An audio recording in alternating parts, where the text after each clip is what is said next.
here today to review a Mega Man game. We're here to review the successor, or hopeful spiritual successor, of the Mega Man series, created by a Kickstarter by the man Kevin Infruane. I still don't know how to pronounce his name, himself. And as you all know, I am a big Mega Man fan. I have my previous video where, in honor of Mighty Number 9, I ranked all the original Mega Man games on Nintendo from best to least, in my opinion. So today, I'm going to ignore all the delays and controversies that surrounded this game's release to begin with, and I'm just going to give Mighty Number 9 a fair review.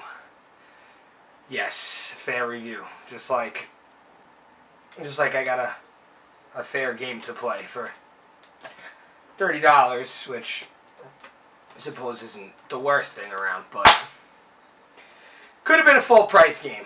So anyway, let's get started. As you'll notice, besides me indicating how I may feel towards this game, the intro video, but you'll notice that I put the Mega Man audio into the intro of this game, because I, for one, especially playing a Mega Man game, look forward to the soundtrack a lot more than the average person would. Growing up in the Sega Nintendo era, a lot of what made a game what it was the soundtrack, and Mega Man did it like nothing else out there. The series music is incredible. So I couldn't wait to get home, pop on Mighty Number 9, and not care whatsoever once about the soundtrack in the entire game. Not even an upbeat intro. I think one level was kind of cool. It's not going to be in this video because I actually just found it out today. Because of how low the background music was, I decided to go into the settings and try to louder the audio and, you know, tone down the talking and the sound effects, and you can change all the music into 8-bit mode. I suggest doing that. It makes it a little more of a experience towards what you're looking for. But anyway, so the audio is not anything special, and definitely on Mega Man standards, it's not there entirely. So moving on. We'll look at the graphics.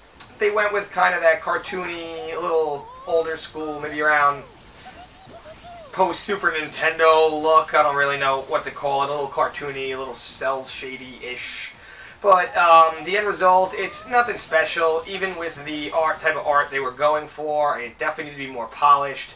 There definitely needed to be more depth in the backgrounds. I mean, there might be some few instances where it looks great. For example, they have a level in the Capitol building, and you get to a point right before the boss where the background is like this big open courtyard of, I guess, like the White House, and it just looks gorgeous. And it's done so well. And then at other times you'll look and the background is almost similar to what you would have seen in the original Mega Man. And I don't mean like Mega Man 2 or 3. I mean the original Mega Man, where you took a bucket in paint mode and made it a background color and maybe added a couple columns in the background.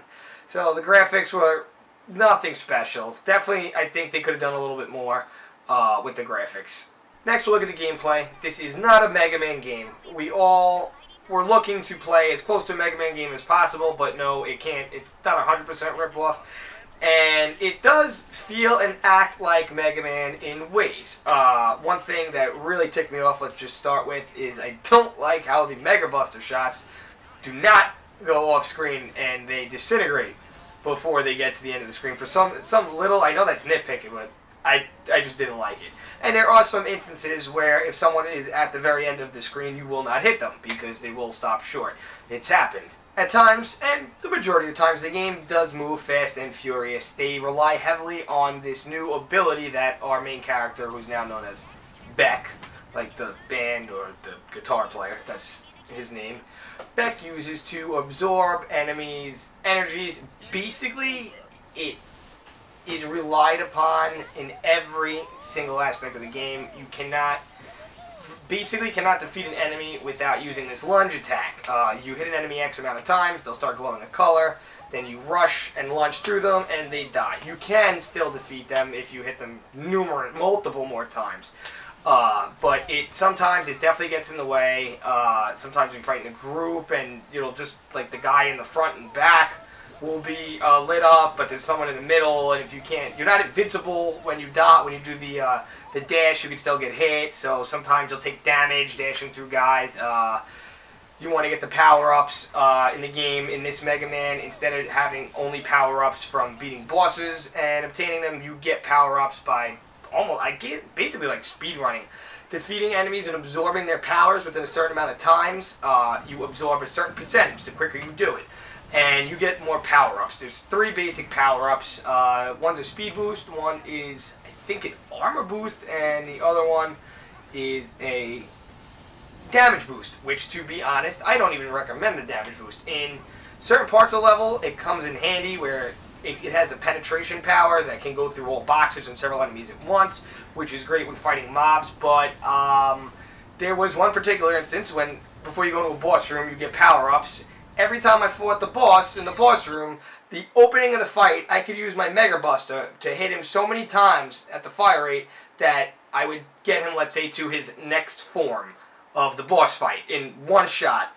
Going in with the extra damage, with the damage booster on, it slows down the fire rate, and after several times fighting the same boss, I couldn't get him down to that second form off the bat ever, not once. So I don't recommend it for boss fights. It's more better for mobs and crowded areas. When the game is moving along at its best, it kind of feels like the gameplay style that it tried to base itself off of most was Mega Man X. The game is not Mega Man X, but at times you will be going through with that blazing speed, shooting, dashing, getting through enemies, clearing area to area of the level, and that's great and gratifying, but sooner or later you're going to come to really tedious, annoying parts of the levels. Listen, a Mega Man fan as I am, I'm no stranger to a difficult game, a difficult Mega Man type game especially, but when it's bad level design that is causing the difficulty to dramatically increase at times, also effectively completely slowing down the action, it's a bit of a problem. You be racing through a level, having the time of your life, and the next thing you know, you're stuck in a screen where you're jumping from car to car, going at a set pace of the 2D, like it's side-scrolling itself. You can't move the screen on your own. And everything's a one-hit kill on the floor. You have cheap enemies that when you jump, hit you, knocks you dead. And you're going to keep replaying it after flying through the whole first half of the level, and then this part's not short, there's no checkpoints, and it's going to start to become very tedious. There are multiple areas like this. The level design in general has a lot of problems in this area, where it allows you for small portions of the level to fly by and get that Mega Man feel, and then it just comes to a screeching halt, and you get these annoying, not well-designed areas. Once this happens, you'll start to find less enjoyable parts of the game. One innovative level they put in, I've never seen anything like it, was the sniper level. It's an entire level based also in the Capitol building, like I mentioned earlier, but as soon as you go far enough right, you'll find your way back on the left. Like, picture running around like the Pentagon. That's like the level, and the boss is constantly shooting sniper fire at you. So the point is you have to keep finding where he's shooting from, and this isn't the boss fight, this is the actual level, and making him appear, and after X amount of times you go to the boss fight against him. It starts off a lot of fun, but once again, there's no checkpoints for the entire duration of the level. If you die once, you have to do it again from the beginning. It gets glitchy, where sometimes the guy will appear, the bad guy, and your hits won't register on him, and you have to continue to keep finding him. And after what seemingly was a fun, new, innovative level, when you're stuck in it for 15 minutes in a Mega Man type 2D scroller in the same 12 screens, you're gonna get a little annoyed. It gets annoying. Also, more cop-out, cheap shit deaths. You're gonna notice in some areas of the game when there is they copied identical from the Nintendo Mega Man. Remember back in like Nintendo Mega Man, if you get into an area where there's like too many bad guys or an enemy spawning out bad guys and you're shooting shit and the frame rate just goes to a screeching halt because of the overcrowdedness on screen. Yeah, they decided to bring that back, and let me tell you, it's great when you're in a level, let's say towards the end of the game. I remember this one in particular where it's all a pitfall and you have to dash across, but there's all these enemies and objects you have to shoot to get out of the way to keep dodging without falling to your death. But because shit starts blowing up and enemies start dying, the frame rate just drops to 0, and you're going like this through the air and you just die because of frame rate drops. Which, but if you, like I said, if you see the graphical power of the game and it's being a 2D side scroller, I don't really see on this engine how it can have such bad frame rate drops at times, and it definitely affects gameplay in some high intense areas closer to endgame especially. It was very annoying, and it makes the game frustrating when it doesn't need to be. Like I said, it's one thing if a game is difficult, I don't care, make it as hard as you want, but I hate seeing difficulty based off of bad level design, technical problems, and basically anything that's not in my hands as the gamer that I can't control. The abilities are cool, just like in any other Mega Man. When you defeat a boss, you get their power. I do like their powers. The powers actually regenerate over time on their own. That I thought was pretty cool. That's definitely something that I think the Mega Man games could have used. I don't know. By the way, if I'm a little off with my comparisons to Mega Man, I realize I was an old school NES Mega Man player. I have beat Mega Man X several times, but as for the ones on PlayStation or the other X's, I actually have not played. So with the Mega Man series, just look at me like a nostalgia nerd. I never played any of the in-between games, so I don't know if they had something like that. But either way, it definitely worked in the game. It lets you really use some of the abilities for longer periods of time and be able to conserve. You know, a lot of times, instead of just saving all the energy of your special weapon for the boss fight, knowing it's the weakness, not wanting to lose it, you could actually time it and use it throughout the level to help you. So that was definitely a really cool aspect of Mighty Number 9. And the bosses as a whole, the bosses were done okay. I have no complaints. They all had different personalities. Some were quirky, some was a badass, some was a troll from Witcher 3. As for the good guy team and the villain, Beck himself, he was alright. I don't got much to say about him, except they put this little art design where he has like a black shadow on his cheeks, and when you look at him for a distance, I swear it's whiskers and he looks like a cat, but that's just me. You work basically for this scientist and his big-boned friend, and another robot girl named Cole, which brings a aggravating part later in the game that I'll get to as well. And the story's what Mega Man stories is. You pay attention to it, I guess, kind of. I kind of paid attention to it. Guess what? There's a world with robots everywhere, and something happens, and robots go nuts. But except it's not Dr. Wily. I'll let you, don't want to spoil anything, figure out. I think there was some kind of twist, actually, towards the end, which was surprising to me.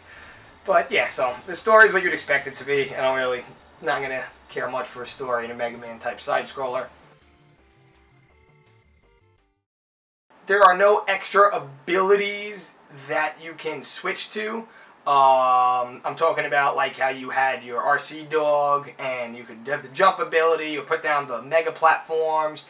There's none of that. No boats, jetpacks, or anything like that. Basically, you're just stuck with your 3 timed power-ups from absorbing energy or your boss abilities.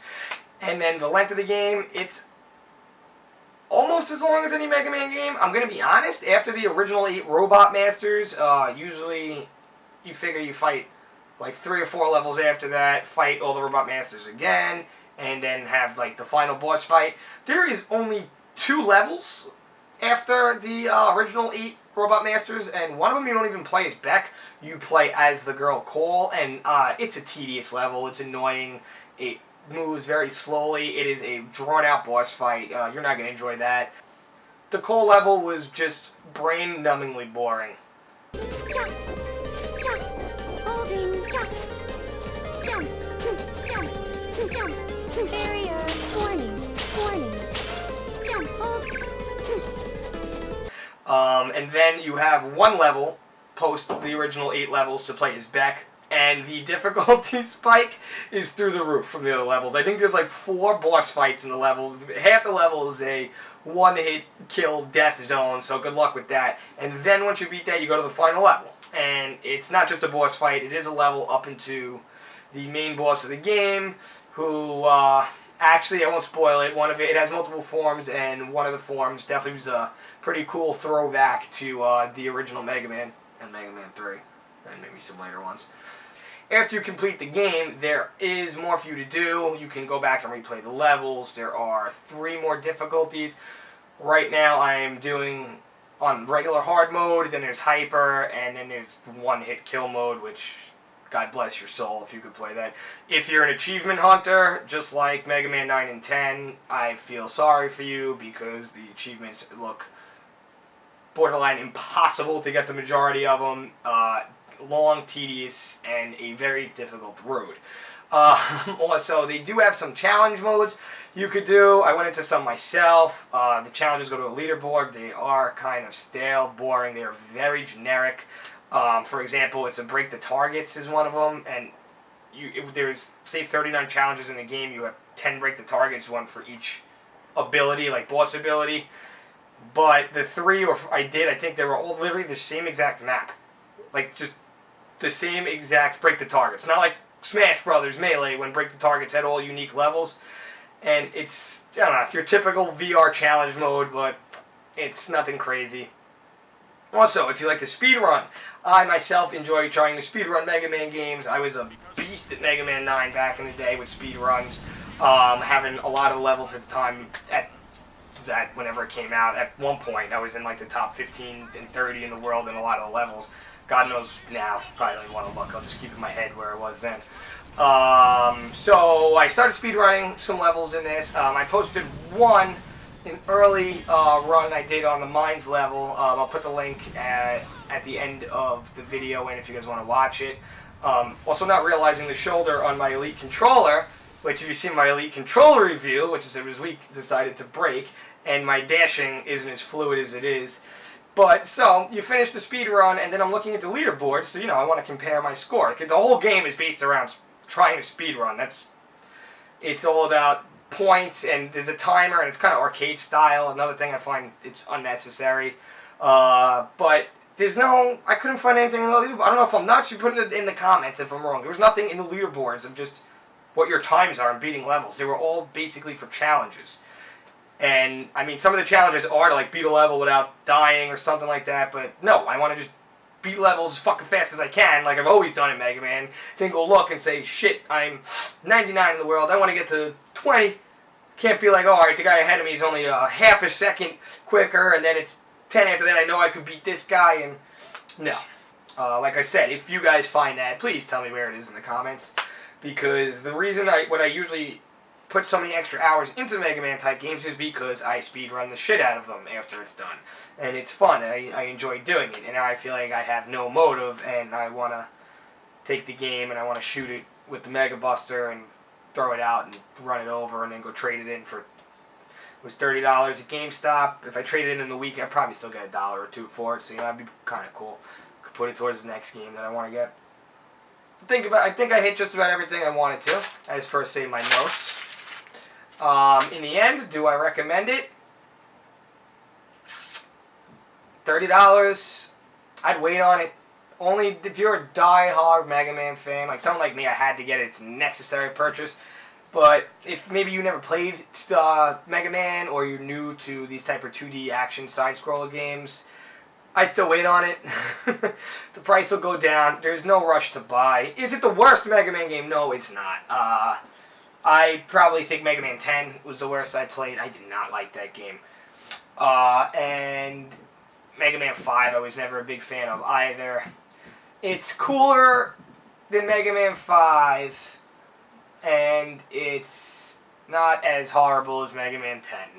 That's where I'll put it. If I had to give it a rating out of 1 through 10, I'm going to have to go with a 5 out of 10. It's just, the game just doesn't do it. I'm just hoping going forward, there's already talks, maybe there'll be sequels, I don't know what's going to happen. I just really hope this doesn't hurt the Mega Man series any more than it did.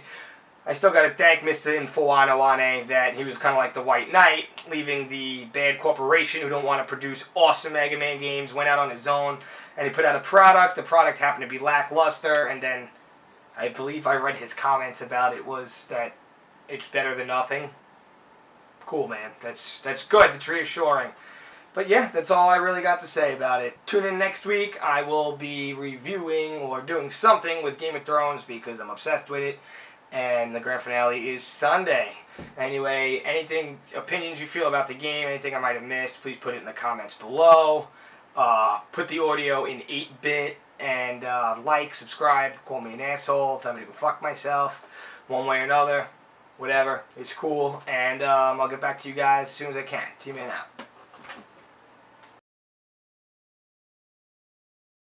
It will have that Megaman feel back to it. Fucking bitch.